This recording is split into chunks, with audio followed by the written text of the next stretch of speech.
Kami bersyukur Tuhan, hari ini kami boleh ada sebagaimana kami ada. Semua karena berkat kemurahan-Mu. Terima kasih Tuhan, kami bersyukur hari ini Engkau mengingatkan setiap kami. Sekali Yesus, tetap Yesus di dalam hidup kami. Terima kasih Engkau yang terus menyertai perjalanan hidup kami sampai saat ini. Kalau hari ini Tuhan kami boleh ada sebagaimana kami ada. Semua karena cinta kasih-Mu bagi kami. Terima kasih Tuhan. Sebentar kami akan belajar mendengar akan kebenaran firman-Mu. Allah Roh Kudus tolong kami. Untuk kami boleh mengerti apa yang menjadi isi hati-Mu bagi kami. Kami berdoa di dalam nama Tuhan Yesus Kristus. Haleluya. Amin. Silakan Bapak Ibu Saudara boleh duduk kembali. Shalom buat semua. Apa kabarnya hari ini? Ya, puji Tuhan ya, luar biasa.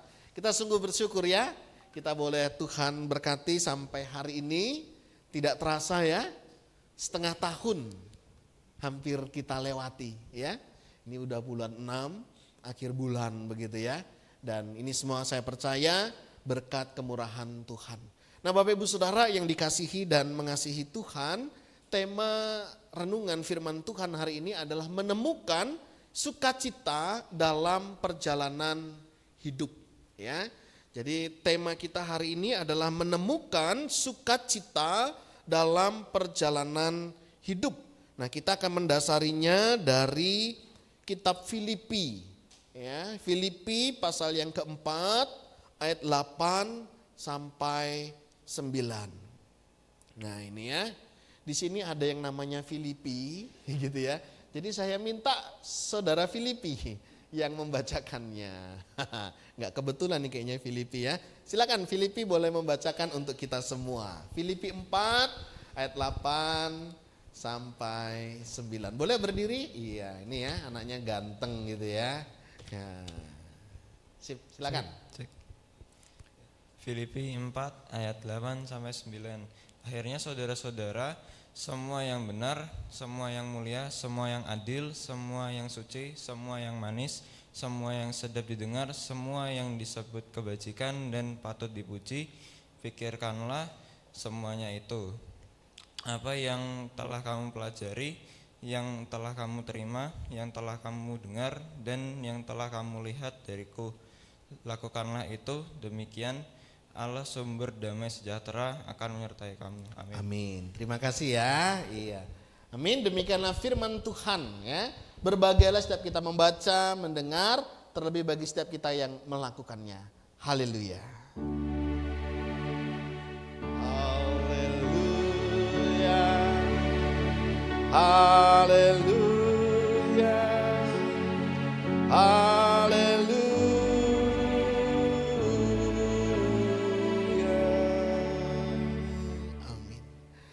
Bapak Ibu Saudara yang dikasihi dan mengasihi Tuhan, berbicara tentang hidup ya. Hidup adalah sebuah perjalanan ya. Hidup adalah sebuah perjalanan ya. Sebagaimana yang kita tahu, mulai dari lahir begitu ya, mulai belajar duduk, belajar merangkak ya, belajar berjalan, sudah berjalan mulai belajar di sekolah ya. Mulai dari sekarang itu ada pra-playgroup, ada playgroup, ada TK ya, TKA, TKB begitu ya. Dan itu baru masuk SD, SMP, SMA begitu ya. Kemudian kuliah. Udah kuliah kemudian kerja. Sudah kerja kemudian punya penghasilan, mulai membangun rumah tangga begitu ya. Setelah berumah tangga, punya anak, keturunan dan lain sebagainya ya.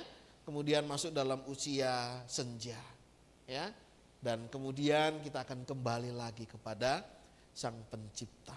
Bapak Ibu Saudara, kalau kita boleh melihat siklus kehidupan, itulah perjalanan hidup kita. Memang tidak semua orang akan melewati semua masa ya. Tidak semua ya kita akan bisa melewati masa apalagi sampai di usia tua. Tidak semua. Jadi berbahagialah kalau Bapak Ibu Saudara hari ini ada yang di usia tua ya, sehingga di dalam gereja kita itu disebut dengan usia indah begitu ya. Dan memang indah Bapak Ibu Saudara begitu ya. Nah Bapak Ibu Saudara, inilah hidup. Hidup adalah sebuah perjalanan. Nah tentunya di dalam perjalanan itu ada banyak hal yang kita bisa lewati. Ya, ada suka, ada duka. Nah dalam perjalanan hidup ini, begitu ya, apa sih yang paling membuat kita bersuka cita? Kalau mau diomong sedih pasti banyak ya kesedihannya ya. Tapi hari ini saya mau mengajak kita kira-kira menurut Bapak Ibu Saudara begitu ya. Dalam perjalanan hidup sampai hari ini, apakah itu yang usianya belasan begitu ya. Ataupun yang puluhan begitu ya. Kira-kira apa sih yang paling membuat kita bisa bersuka cita? Apa kira-kira? Boleh apa? Bisa bernafas sampai hari ini ya. Kalau nggak bisa bernafas nggak sampai sini saudara ya. Sampai di titik ini puji Tuhan. Apalagi? Kasih sehat. Wah, pokoknya Pak Eso ya. Kalau sehat itu nomor 1 lah pokoknya. Gitu kira-kira ya. Oke, apalagi? Bisa bernafas, kasih sehat. Ada lagi yang membuat Bapak Ibu bersuka cita? Boleh? Kumpul bareng sama keluarga ya. Wah beberapa minggu yang lalu saya seneng ya adik-adik saya datang begitu ya. Bawa anaknya bisa muter-muter Semarang. Ada sukacita? Iya. Ada lagi Bapak Ibu Saudara? Bapak Ibu Saudara ada sukacita? Kok sepertinya berat sekali ya apa yang membuat sukacita hari ini. Ayo apa lagi? Monggo silakan. Hah? Punya uang ya, pasti dong. Sehat kalau nggak punya uang ya ngeluh juga Pak. Apalagi? Mengikut Kristus, wah ini luar biasa. Ini final nih kayaknya selesai ini. Ya tapi betul loh Bapak Ibu Saudara ya, mengikut Kristus. Tapi ada nggak orang yang mengikut Kristus nggak suka cita? Hah? Ada juga. Kenapa? Penuh penderitaan. Ada banyak saudara ya, kita bisa bersuka cita dalam menjalani kehidupan ini. Ya misalnya ya, ini secara umum ya, kebenaran umum apa yang membuat orang bersuka cita. Boleh dibantu dari belakang? Ini secara kebenaran umum Bapak Ibu Saudara ya, apa sih yang bisa membuat orang itu bersuka cita? Ya, orang menemukan sukacita dalam perjalanan hidupnya. Ini pada umumnya ya, ini kebenaran umum. Yang pertama, apa yang direncanakan, dikerjakan itu tercapai. Iya. Wah, aku tuh sukacita loh Pak hari ini. Kenapa? Apa yang kemarin kita rencanakan Pak? Puji Tuhan Pak. Lancar. Wah. Saudara saya yakin percaya ya, jika kita merencanakan sesuatu begitu ya, dan tercapai, pasti senang. Misalnya orang tua begitu ya, merencanakan pendidikan anaknya, nanti SD di sini, SMP di sini, SMA di sini, kuliah di sini, kemudian dia bisa bekerja di sini, saya yakin dan percaya, orang tua pasti sukacita. Sehingga tidak heran Bapak Ibu Saudara ya, di rumah-rumah itu seringkali foto itu ya, mulai dari foto wisuda TK begitu ya, sampai wisuda waktu kuliah tertempel begitu ya. Wah, apalagi kalau orang Batak begitu ya. Itu semua foto muncul semua saudara. Jadi jangan heran kalau di rumah kami itu foto mulai dari kecil begitu ya, sampai sekolahnya begitu ya. Foto saya kayaknya nggak ada ya di rumah yang wisuda. Itu ada semua saudara ya. Kenapa? Ada sukacita di sana, ada kebanggaan. Wah, nanti kalau ada orang datang begitu ya, dia akan cerita, wah dulu dia sekolah di sini, dia lulusan ini. Wah, ada kebanggaan saudara. Ketika apa yang direncanakan itu tercapai. Apa yang didoakan itu terwujud. Wah, saya yakin percaya Bapak Ibu Saudara ya, ketika apa yang kita doakan itu terwujud, saya yakin percaya. Apakah kita berdoa untuk pasangan hidup kita ya? Apakah kita berdoa untuk suami atau istri kita dalam segala hal dan terwujud? Wah, saya yakin percaya. Sukacita kita pasti akan melimpah-limpah. Misalnya apa yang kita usahakan ya dalam dunia pekerjaan misalnya. Ya mulai dari kecil begitu ya, mulai berkembang, terus berkembang. Saya akan percaya, kita semua pasti akan bersuka cita di dalamnya.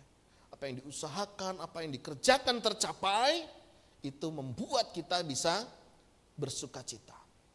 Ya badan sehat misalnya, tadi ada yang sebut ya badan sehat membuat kita apa? Bersuka cita. Badan sehat yang membuat kita suka cita membuat badan kita sehat. Oke. Tapi banyak orang kadang kalau badanku sehat aku baru sukacita. Padahal sukacita yang membuat kita kira-kira begitu? Nanti kita akan lihat. Apalagi? Wah ini ya, rezeki lancar. Siapa sih yang gak suka cita kalau rezekinya lancar? Ya, gaji boleh habis, tapi kan rezeki gak pernah habis Pak. Wow, betul. Rezeki saudara membuat kita bersuka cita. Apalagi kira-kira cantik, ya, ganteng. Pasti suka cita ya. Sehingga orang berusaha untuk tampil cantik.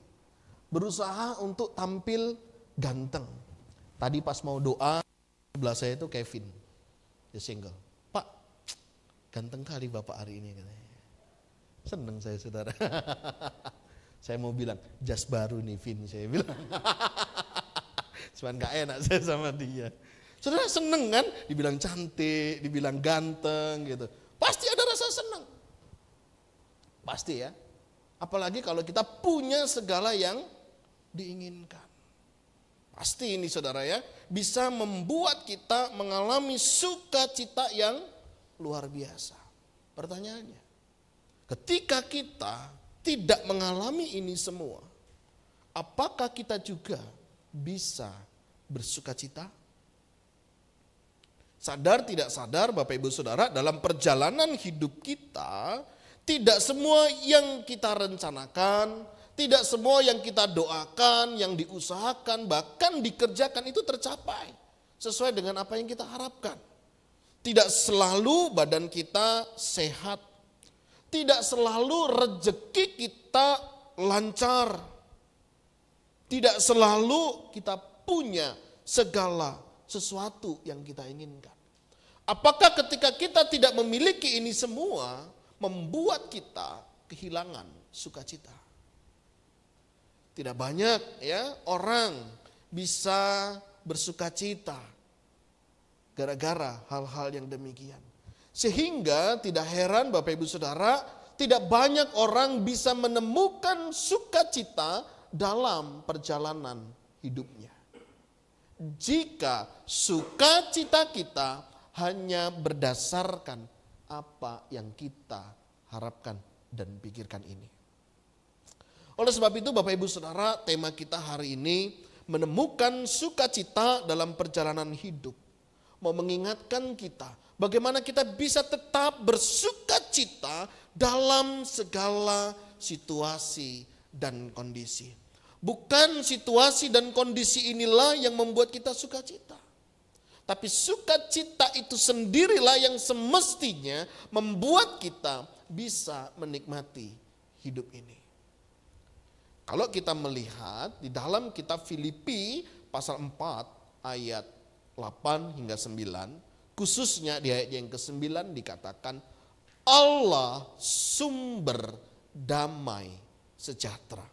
Ya, kebenaran Alkitab berbicara tentang sukacita. Sukacita itu bukan kita yang menghasilkan, bukan kita yang mencari, bukan kita yang mendapatkannya, tetapi Allah lah yang menjadi sumber sukacita itu.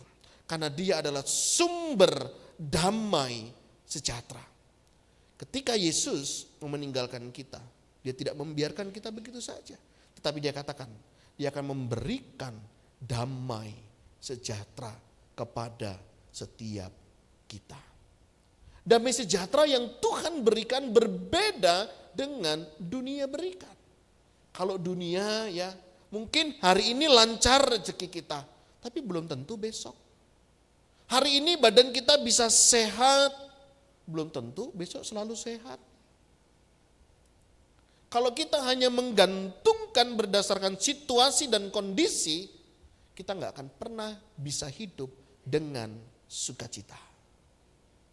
Tetapi ketika Allah yang menjadi sumber damai sejahtera, menjadi sumber sukacita di dalam hidup kita itu, kita akan menikmati apapun yang terjadi di dalam hidup ini. Apakah pada saat kita lagi susah, kita tetap bisa bersukacita. Bukan karena kesusahan itu kita bersukacita, seolah-olah kita menolak akan kesusahan itu, tidak. Tetapi karena ada Kristus yang senantiasa ada di dalam hidup kita. Pujian tadi luar biasa, ya. Sekalipun apapun yang terjadi di dalam hidup kita, Yesus tetap Yesus. Yesus tetap baik. Yesus tetap Allah yang mengasihi kita. Kadang di saat kita sakit baru kita sadar bahwa Yesus adalah tabib yang menyembuhkan. Kita tahu Yesus sebagai sahabat sejati ketika kita mengalami kesendirian. Dia Allah yang tidak pernah meninggalkan kita. Dia Allah yang tidak jauh dari kita. Ketika kita sendiri baru kita sadar. Terkadang di tengah keramaian, di tengah banyaknya kehidupan, kadang kita berpikir kita tidak bisa merasakan kasih Allah. Dalam satu perenungan, saya merenungkan begini Bapak Ibu Saudara. Ketika saya tidak ada, ketika istri saya tidak ada, saya berpikir bagaimana dengan anak-anak saya. Dalam perenungan itu saya merenungkan, siapa saya Tuhan di hadapan-Mu. Saya percaya tanpa saya, tanpa istri, anak-anak saya tetap dalam pemeliharaan Tuhan. Kadang kita selalu berpikir, kalau nggak ada saya, gimana nanti jadinya? Kenapa demikian? Karena kita masih berpikir segala sesuatu tergantung dengan saya. Berapa banyak di antara kita menggantikan posisi Allah di dalam keluarga kita. Menggantikan posisi Allah dalam usaha pekerjaan kita. Seolah-olah kalau kita tidak ada semuanya nggak bisa jalan. Seolah-olah kalau Allah tidak ada semuanya nggak akan terjadi. Enggak Bapak Ibu Saudara. Ada tidak ada kita, rencana Tuhan tetap akan berjalan. Dan artinya kalau Tuhan izinkan kita ada, Tuhan mau kita hidup di dalamnya. Karena apa? Karena Allah lah sumber damai sejahtera itu di dalam hidup kita. Oleh sebab itu saudara, ini mengingatkan kita bagaimana Injil itu bekerja di dalam hidup kita. Injil bukan berbicara tentang apa yang kita lakukan, tetapi apa yang Allah kerjakan di dalam hidup kita. Oleh sebab itu Bapak Ibu Saudara, bagaimana kita dalam menemukan sukacita dalam perjalanan hidup kita. Kita harus sadar bahwa Allah lah sumber damai sejahtera itu. Jangan pernah gantikan sukacita damai sejahtera itu pada sesuatu yang fana. Tetapi gantungkanlah sukacita damai sejahtera kita hanya pada Allah. Karena apa? Allah adalah sumber. Bapak Ibu tahu sumber ya? Sumber itu pernah habis gak? Namanya sumber. Ya, dia akan terus mengalir seperti mata air. Dia akan terus mengeluarkan air. Kenapa? Karena dia mata air, dia adalah sumber. Demikian juga Allah kita. Dia akan pernah habis sukacitanya. Gak akan pernah habis damai sejahtera yang dia berikan. Ketika kita mau melakukan apa yang menjadi kehendaknya di dalam hidup kita. Firman Tuhan di ayatnya yang ke-8 katakan, akhirnya saudara-saudara, itu artinya saudara dari begitu ya sampai masuk di dalam pasal 4 ayat yang ke-8 ini, semuanya begitu ya. Kan kita tahu ya, kemarin kita bahas tentang kitab Filipi ya, mulai dari pasal pertama sampai pasal yang keempat. Hari ini merupakan sebuah kesimpulan daripada kitab Filipi ya. Di atas semuanya itu, di tengah penderitaan, di tengah kesulitan, di tengah tantangan ya, semuanya kita bisa lewati. Sehingga dalam keadaan firman Tuhan dikatakan akhirnya saudara-saudara. Ya, dari semua yang sudah kita lewati, pelajari, ya, Apakah itu ya semua yang benar, semua yang mulia, semua yang adil, semua yang suci, semua yang manis, semua yang sedap didengar, semua yang disebut kebajikan dan patut dipuji katakannya. Apa yang perlu dilakukan? Pikir semuanya itu. Bapak Ibu Saudara, kita bisa mengalami damai sejahtera yang datangnya dari Tuhan Allah kita. Kalau kita memiliki cara pikir, pemikiran yang seperti ini. Apa itu? Pikirkanlah semua yang benar. Dalam hidup ini, pikiran itu bisa dikelola. Bapak Ibu mau pikir yang benar, bisa. Tapi kita mau pikir yang salah, bisa enggak? Bisa. Ya, bisa. Contoh handphone kita. Kalau Bapak Ibu foto, cekrek. Kira-kira hasil fotonya sama atau beda dengan hasil yang cepretannya? Sama ya. Artinya, apa yang masuk dalam pikiran kita itu akan mempengaruhi apa yang keluar.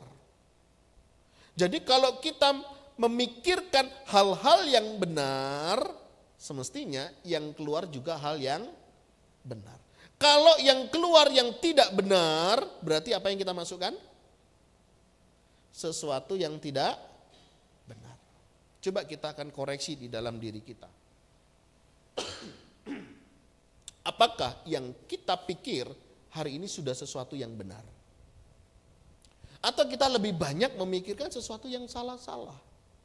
Selalu berprasangka yang salah terhadap Tuhan. Ada 3 pola penipuan. Yang pertama, pola penipuan terhadap Tuhan, di mana Tuhan itu selalu salah, Tuhan itu nggak pernah benar, Tuhan itu nggak adil. Ada loh orang-orang bilang kayak gitu. Kenapa? Itu rezekinya lancar terus, kok rezekiku enggak ya? Itu orangnya buat apa-apa selalu jadi. Aku bikin usaha ini aja nggak pernah bisa jalan dengan baik. Saudara, pola penipuan itu bisa terjadi di dalam diri kita. Pola penipuan terhadap Allah. Yang kedua, pola penipuan terhadap sesama. Melihat orang lain itu selalu salah. Nggak ada yang benar di matanya. Ya, yang benar cuma dirinya. Itu pola penipuan yang kedua. Pola penipuan yang ketiga adalah selalu melihat dirinya yang bersalah atau yang jadi korban. Kenapa ya hidup saya seperti ini? Kok nggak seperti orang lain ya? Saudara, hati-hati dengan pola penipuan ini yang dikerjakan oleh iblis. Iblis datang hanya untuk mencuri, membunuh, dan membinasakan. Hati-hati. Ketika kita punya pikiran yang salah, jangan heran, yang keluar pun pasti akan yang salah. Sehingga kalau Bapak Ibu Saudara ya mau mengalami damai sejahtera yang dari Allah, pikirkanlah semua yang benar. Benar standarnya apa? Firman Tuhan. Sehingga penting sekali untuk kita boleh membaca firman Tuhan, merenungkan dan melakukannya. Enggak perlu lihat atau membandingkan diri kita dengan orang lain. Tapi bandingkanlah diri kita sebelum aku baca firman dan setelah aku baca firman. Sebelum aku ke gereja dan setelah aku ke gereja, ada enggak perubahannya? Enggak perlu lihat toleh kanan, toleh kiri. Hidupku juga lebih baik dari dia. Nggak perlu. Lihat diri kita yang sebelumnya dan sesudah kita melakukan firman Tuhan. Ada enggak? Itu yang perlu kita pikirkan. Pikirkanlah semua yang benar, yang sesuai dengan kebenaran firman Tuhan. Kalau kita hanya mau mencari kesalahan orang lain, banyak Bapak Ibu Saudara. Tapi seringkali kita lupa untuk kita melihat kesalahan diri kita. Hati-hati. Kalau kita hanya melihat yang buruk pada orang lain, nggak akan pernah kita mengalami damai sejahtera. Bunda Teresa pernah berkata, jika engkau selalu menghakimi orang lain, engkau akan lupa bagaimana mengasihi orang lain. Diawali dari apa? Cara pikir yang benar. Kalau Bapak Ibu Saudara bisa melihat dengan cara pandang yang benar, saya yakin percaya, hidup Bapak Ibu Saudara pasti akan damai sejahtera. Ketika ada orang berbuat jahat dengan kita, nggak perlu mikir gimana cara membalasnya. Pikirkan saja, Oh, terima kasih Tuhan, Engkau sudah memakai dia untuk membentuk saya. Mungkin ada karakter yang Tuhan mau perbaiki di dalam diri saya. Jadi positif pikiran kita, saudara. Enggak perlu selalu berpikir negatif. Pikirkanlah semua yang mulia. Sesuatu yang agung, sesuatu yang mulia, sesuatu yang menyenangkan hati Tuhan. Jangan selalu berpikir yang kotor-kotor. Apa sih bedanya madu sama lalat? Lalat kecenderungannya cari tempat yang sampah. Sehingga dia mengeluarkan hal-hal yang tidak baik. Beda dengan madu, dengan lebah.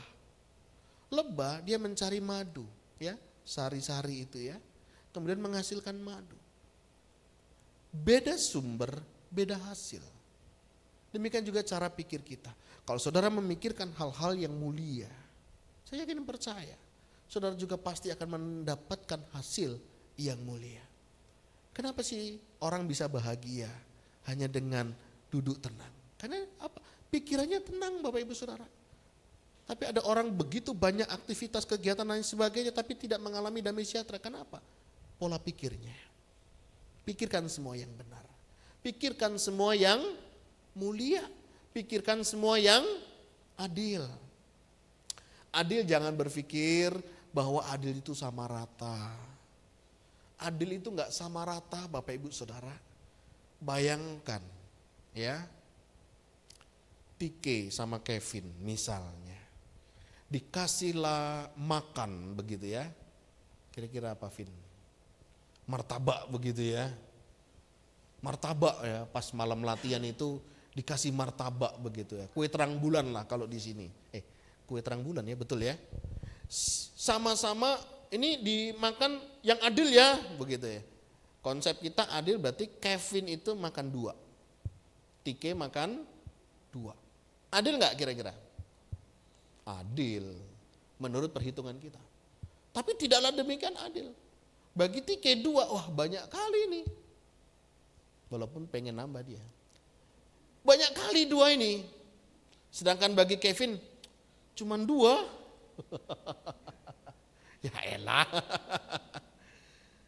Enggak, Bapak Ibu Saudara ya. Bisa jadi Kevin 3, Tike 1. Adil. Adil. Karena sesuai dengan kebutuhannya. Sesuai dengan porsinya.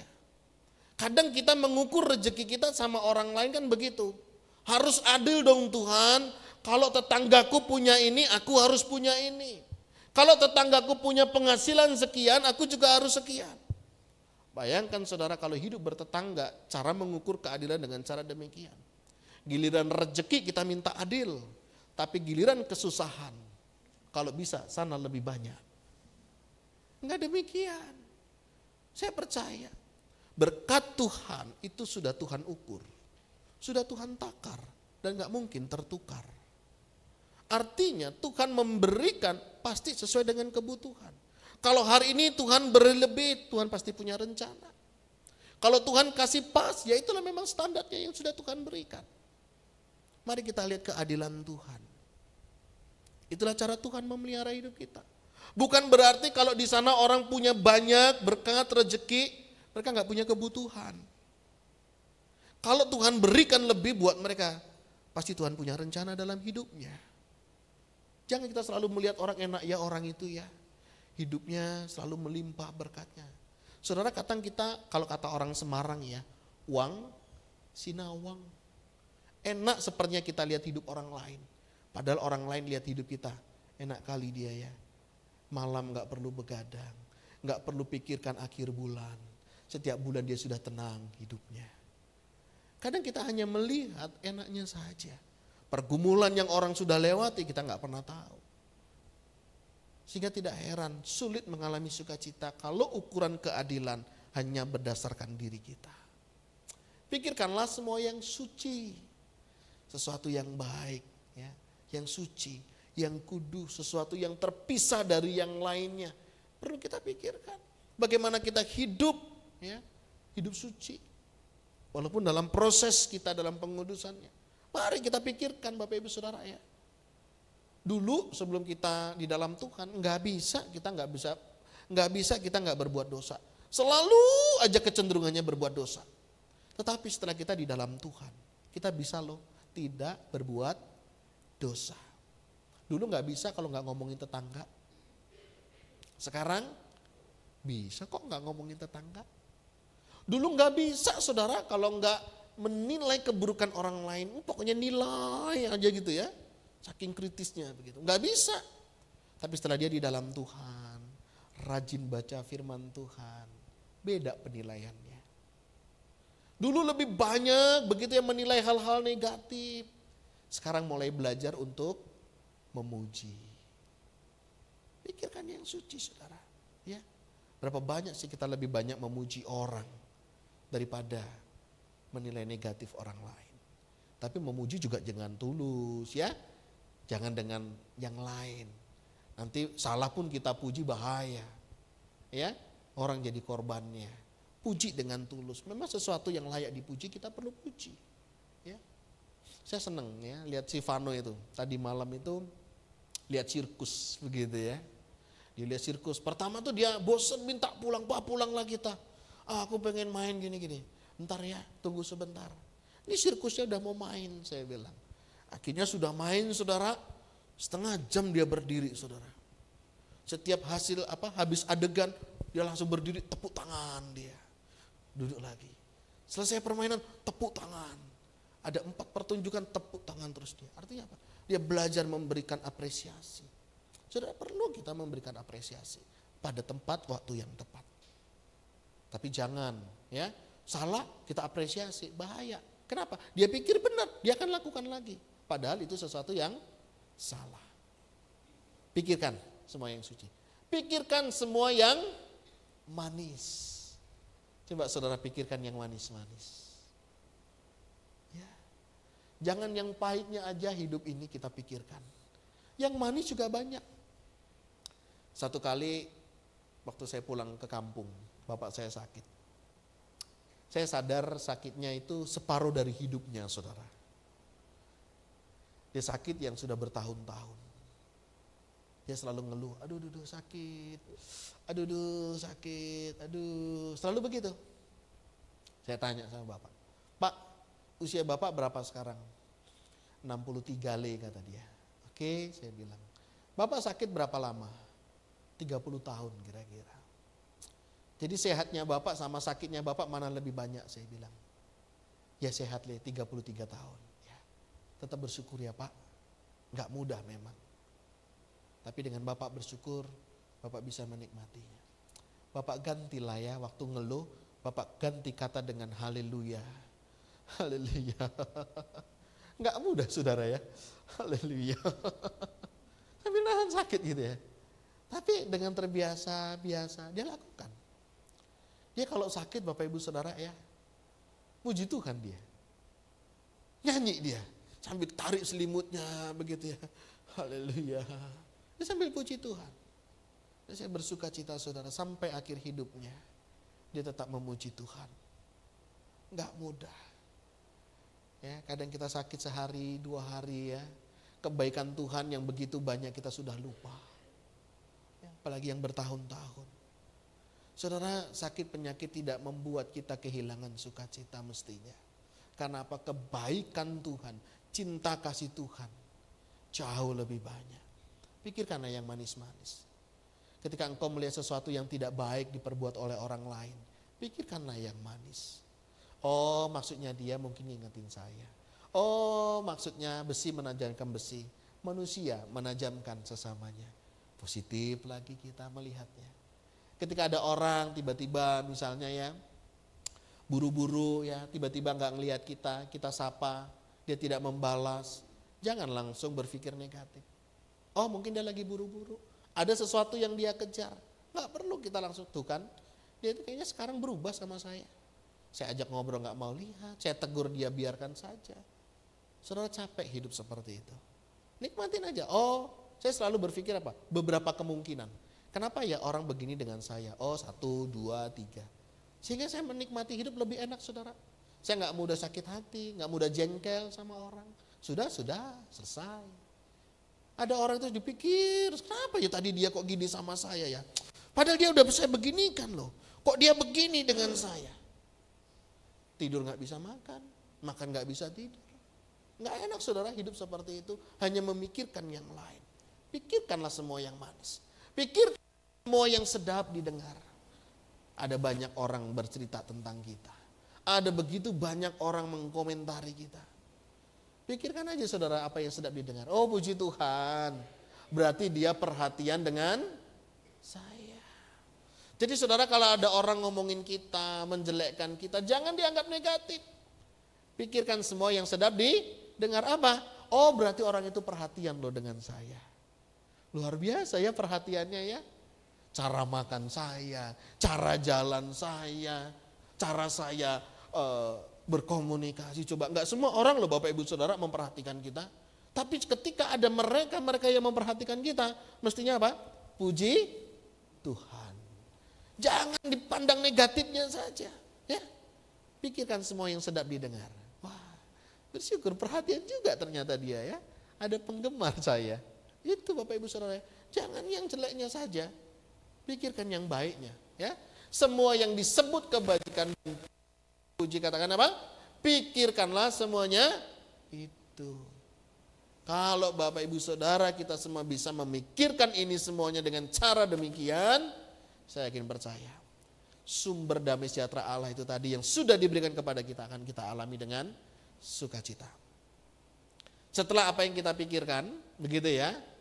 Apa yang telah kamu pelajari, apa yang Bapak Ibu sudah pelajari hari ini, apa yang telah Bapak Ibu Saudara terima hari ini, apa yang telah Bapak Ibu dengar dan yang telah Bapak Ibu lihat dariku, kata Paulus.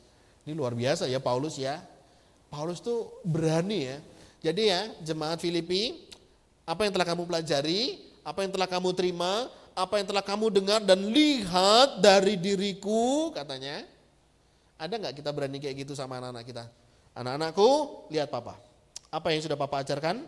Apa yang sudah papa sampaikan? Apa yang kamu terima dari papa? Apa yang kamu dengar dari papa? Apa yang kamu lihat dari papa? Lakukan. Berani nggak kita gitu Bapak Ibu Saudara sama anak kita? Berani?